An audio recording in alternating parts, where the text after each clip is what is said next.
भक्तों, ओम नमः शिवाय, श्री शिवाय नमस्तुभ्यम, जय श्री महाकाल। भक्तों, क्या आपके भी घर में कोई ऐसा व्यक्ति है जिसका विवाह नहीं हो रहा है? उसके विवाह के लिए आप लोग बहुत ज्यादा मनोकामना पूर्ति के उपाय कर लिए, बहुत ज्यादा पंडितों के पास चले गए, बहुत ज्यादा जोशी के पास भी चले गए, लेकिन जो आपकी मनोकामना वो पूर्ण नहीं हो रही है। आपने उस व्यक्ति के लिए बहुत ज्यादा घरों में रिश्ते भी भेज दिए, लेकिन न सामने वाले घर से कोई रिप्लाई आ रहा है, और जिस घर में आप चाहते हैं कि आपकी बेटी का रिश्ता हो, लेकिन जो सामने वाला घर है वो कोई रिप्लाई नहीं दे रहा है, ना हाँ कर रहा है ना कर रहा है, बीच असमंजस में डाल रखा है आपको। तो भक्तों, आज की ये वीडियो मात्र आपके लिए है।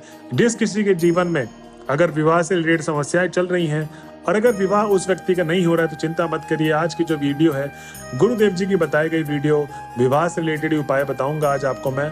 कैसे करना है, कब करना है, पूरा एकदम मैं डिटेल में समझाने वाला हूँ। तो बस चलिए चलते हैं वीडियो की तरफ और जानते हैं गुरुदेव जी ने आज के इस उपाय में क्या बताया है, जिससे जिस व्यक्ति का विवाह नहीं हो रहा उसको करने मात्र से आपके विवाह से रिलेटेड जो भी समस्या है वो पूर्ण होगी। तो भक्तों, चलिए चलते हैं उपाय की तरफ। और उपाय को शुरू करने से पहले जो भी भक्त आज हमारे चैनल में पहली बार आए हैं और मेरी आवाज पहली बार सुन रहे तो चैनल कर ले सब्सक्राइब और बेल नोटिफिकेशन को ऑन कर ले, जिससे गुरुदेव जी की आने वाली अपकमिंग वीडियोस आपको मिलती रहे। तो भक्तों, सबसे पहले तो चलते हैं उपाय की तरफ। उपाय शुरू करने से पहले भक्तों, गुरुदेव जी के पास ऐसे बहुत सारे भक्त आते हैं जो गुरुदेव जी से बोलते हैं कि गुरुदेव, हम आपके बताए गए उपाय को तो करते हैं, लेकिन जो हमारी मनोकामना है वो पूर्ण नहीं होती, तो हम क्या करें? तब भक्तों, गुरुदेव जी बोलते हैं कि आप लोग गलती ये करते हैं कि आधा अधूरा उपाय करते हैं, गलत तरीके से उपाय करते हैं, इसलिए जो आपकी मनोकामना है वो पूर्ण नहीं होती। तो आपको जो भी उपाय सुन रहे हैं, चाहे मेरी कथा के माध्यम से सुन रहे हैं, चाहे टीवी के माध्यम से, फेसबुक या यूट्यूब के माध्यम से कथा सुन रहे हैं, आपको करना यह है कि जो भी उपाय सुनते हैं आप उसको कृपया करके लिख लें। उसके बाद ही आपको उपाय करना है। और जब भी आप उपाय करने जाएं तो उस उपाय को जो आपने लिखा है उसको देख ले, आपको सारी चीजें स्मरण हो जाएगी। और जो गुरुदेव जी ने बताया है जैसे जैसे वैसे वैसे ही आप उपाय करके आए, जो आपकी मनोकामना है वो अवश्य पूर्ण होगी। तो भक्तों, आपको भी यही करना है, जो भक्त गलती करते हैं वो गलती आप ना दोहराएं और आप उपाय को लिख लें। तो भक्तों, सबसे पहले उपाय में गुरुदेव जी बताते हैं कि ये उपाय आपको करना है किसी भी सोमवार वाले दिन। किस दिन करना है? किसी भी सोमवार के दिन आपको ये उपाय कर लेना है। और ये व्यक्ति वही करेगा जिसका विवाह नहीं हो रहा है। इस चीज का आप विशेष ध्यान रखें। ये उपाय वही व्यक्ति करेगा जिसका विवाह नहीं हो रहा है, ठीक, चाहे लड़का हो या लड़की। उनके साथ माताएं और उनके पिता रह सकते हैं उनकी मदद के लिए, लेकिन उपाय तो उस व्यक्ति को ही करना पड़ेगा। अब तो इस उपाय को करना कब है, इस चीज को भी लिख लें। तो सुबह 6 बजे से 8 बजे तक, कभी भी, मतलब सुबह 6 से 8 बजे के शाम तक आप कभी भी इस उपाय को कर सकते हैं। आपको ये भी लिख लेना है, ठीक। अब उपाय में क्या क्या करना है वो चलिए जान लेते हैं। उससे पहले सामग्री जान लेते हैं। तो भक्तों, गुरुदेव जी कहते हैं इसमें आपको मात्र 3 सामग्री चाहिए। सामग्री नंबर 1 क्या है? आपको आधी कटोरी हल्दी चाहिए। क्या चाहिए? आधी कटोरी हल्दी। अब जो हल्दी आप लेंगे, जो आप खड़ी हल्दी होते हैं ना, जैसे खड़ी हल्दी होती है जो पिसी हुई नहीं होती है, ठीक, तो वो हल्दी आपको लेना है और उसको पीस ले घर पे लाके।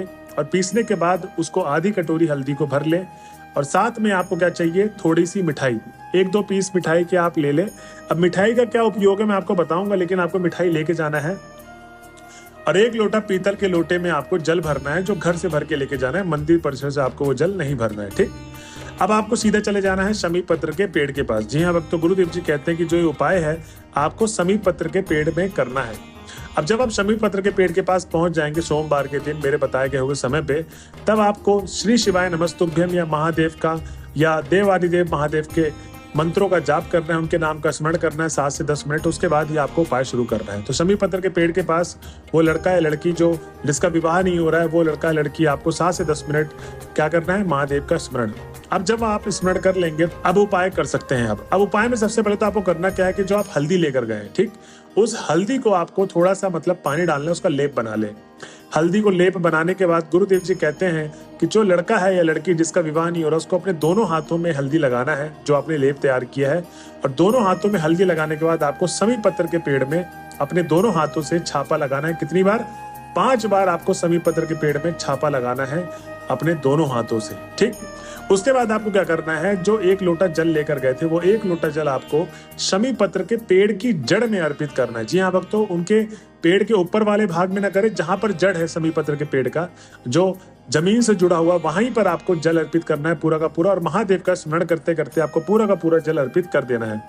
अब भक्तों, जब आपने जल अर्पित कर दिया तो गुरुदेव जी कहते हैं कि जो शमी पत्र के पेड़ के आसपास की जो मिट्टी है जड़ की, वो गीली हुई होगी। उस गीली मिट्टी को थोड़ा सा उठा के उस लड़का या लड़की का जिसका विवाह नहीं हो रहा, उसके माथे पर तिलक के रूप में लगा दे। किसके रूप में? तिलक के रूप में। अब जब माथे में तिलक के रूप में लगा दिए, तो चाहे उनकी माँ साथ में गई है, चाहे उनके पिता साथ में गए हैं, या लड़का लड़की खुद अकेले ही हैं, तो आपको करना क्या है? कि महादेव का स्मरण करना है। सबसे पहले तो महादेव का नाम ले लें, श्री शिवाय नमस्तुभ्यम बोल के आपको अपना नाम और गोत्र बोलना है, और जो भी समस्याएं आ रही हैं आपके विवाह से रिलेटेड जीवन में, वो सारी की सारी समस्याएं आपको महादेव को स्मरण करते करते बोल देनी है, और उसके बाद आपको अपनी मनोकामना मांग लेनी है। भक्तों, गुरुदेव जी कहते हैं कि जो भी भक्त मेरे बताए गए उपाय को इस तरीके से करता है, जो पहला उपाय बताया है, उसकी मनोकामना अवश्य पूर्ण होती है। अब भक्तों, याद होगा कि मैंने आपको बोला था कि 1 से 2 पीस मिठाई लेके जाना है। तो जब वो मिठाई का पीस करना क्या है मैं बताता हूँ अब आपको। तो जब आपने पूरी मनोकामना पूर्ति का उपाय कर लिया, अब आपको करना यह है कि जो लड़का है लड़की है, तो साथ में जो माताएं हैं उनके, वो माताएं मिठाई को उठा के उस लड़की को या उस लड़के को खिला दे जिसका विवाह नहीं हो रहा है। और ध्यान रहे कि ये मिठाई आपको वहीं के वहीं खानी है, घर पे जाके नहीं खाना है, ठीक। तो भक्तों, ये था पहला उपाय जो तो गुरुदेव जी ने बताया है। अब हम चलते हैं अपने अगले उपाय की तरफ, जिसमें गुरुदेव जी बताते हैं कि ये उपाय वो व्यक्ति भी कर सकता है, क्योंकि बहुत सारी माताएं बोलती हैं कि गुरुदेव आपने जो पहला उपाय हमको बताया उसमें तो उस व्यक्ति का होना जरूरी है जिसका विवाह नहीं हो रहा है, लेकिन अगर हमारे घर में वो व्यक्ति रहता ही नहीं हो, बाहर जॉब करता है, नौकरी करता है, तब हम क्या करें। तब गुरुदेव जी कहते हैं, तब आपको क्या करना है, एक बेल पत्र की डंडी चाहिए और एक काली मिर्च और एक लोटा जल पीतल के लोटे में भरा होना चाहिए, और घर से भर के आपको जल लेके जाना है, ठीक।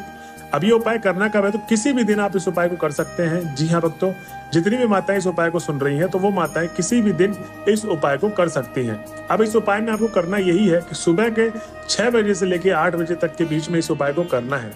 ये चीज आप विशेष ध्यान दें, इसको आप कहीं पर लिख लें, सुबह 6 से 8 के बीच में इस उपाय को करना है आपको, ठीक। अब जब आप महादेव के मंदिर में पहुंच जाएंगे, जितनी माताएं हैं, तो सबसे पहले तो मैं गुरुदेव जी जैसे बताते हैं कि 7 से 10 मिनट भगवान भोले बाबा की आराधना करनी है, उसके बाद ही आपको उपाय शुरू करना है। तो ऐसे ही आप 7 से 10 मिनट आराधना कर लें भगवान भोले बाबा का, देवादिदेव महादेव का, और आराधना करने के बाद अब आपको उपाय शुरू करना है। तो भक्तों, आपने आराधना कर ली। अब जो भी माताएं गई हैं उनको करना यह है कि उत्तर दिशा की तरफ मुख करके शिवलिंग के सामने बैठ जाए। क्या करना है, उत्तर की दिशा की तरफ आपको मुख कर लेना है और शिवलिंग के सामने ही जस्ट आप बैठ जाए। अब भक्तों, जो शिवलिंग का सामने वाला भाग आपको दिख रहा होगा, जितनी भी माताएं सुन रही हैं उनको गौर से सुने कि जो भी शिवलिंग का आपको सामने वाला भाग दिख रहा है, ठीक, उसके जस्ट अपोजिट वाले साइड में, मतलब सामने वाले भाग के जस्ट पीछे, वो एक बेलपत्र की डंडी और एक काली मिर्च लेकर गए थे, वो आपको रख देना है पीछे वाले भाग में शिवलिंग के। और उसके बाद आपको क्या करना है, खड़े हो जाना है और एक लोटा जल जो गुरुदेव जी ने बताया था आपको कि लेके जाना है पीतल के लोटे पे, वो एक लोटा जल भगवान भोले बाबा के ऊपर समर्पित कर देना है। जब आप एक लोटा जल अर्पित कर रहे होंगे तो धीरे धीरे आप एक लोटा जल अर्पित करें, ज्यादा तेजी से ना करें और ना ज्यादा धीरे धीरे की बूंद बूंद आप गिरा रहे हैं। एक धारा बनाते हुए आपको पूरा का पूरा जल अर्पित करना है और महादेव का नाम का स्मरण करते रहना है, ये श्री शिवाय नमस्तुभ्यम का जाप करते रहें, ठीक। अब भक्तों, जब आपने पूरा का पूरा जल अर्पित कर दिया महादेव के ऊपर, अब आपको उस व्यक्ति का नाम और गोत्र बोलना है जिसका विवाह नहीं हो रहा है, और उसकी मनोकामना मांग लेनी है भगवान भोले बाबा से, और आपको अपने घर की तरफ चले आना है। भक्तों, गुरुदेव जी कहते हैं कि जो भी भक्त इस तरीके से उपाय करता है जो मैंने बताया है, उसकी जो भी मनोकामना है, जो भी कामना है, जिस व्यक्ति का विवाह नहीं हो रहा है, जो भी कलेश है, जो भी चीजें चल रही हैं आपके जीवन विवाह से रिलेटेड, वो सारी की सारी मनोकामना पूर्ण होगी। और जिस व्यक्ति का विवाह नहीं हो रहा है, अगले लगन तक उसका विवाह पक्का हो जाएगा, उसकी शादी हो जाएगी। तो भक्तों, ये थे आज के वीडियो। अगर आप वीडियो के लास्ट तक पहुंच गए तो श्री शिवाय नमस्तुभ्यम लिखना ना भूले। मिलते हैं अगले वीडियो में, जब तक के लिए बने रहे हमारे चैनल में। ऐसे ही आपको बहुत अच्छे अच्छे उपाय मिलते रहेंगे हमारे चैनल में, तो सब्सक्राइब करना भी ना भूले। मिलते हैं अगले वीडियो में, जब तक के लिए बने रहे हमारे चैनल में। हर हर महादेव।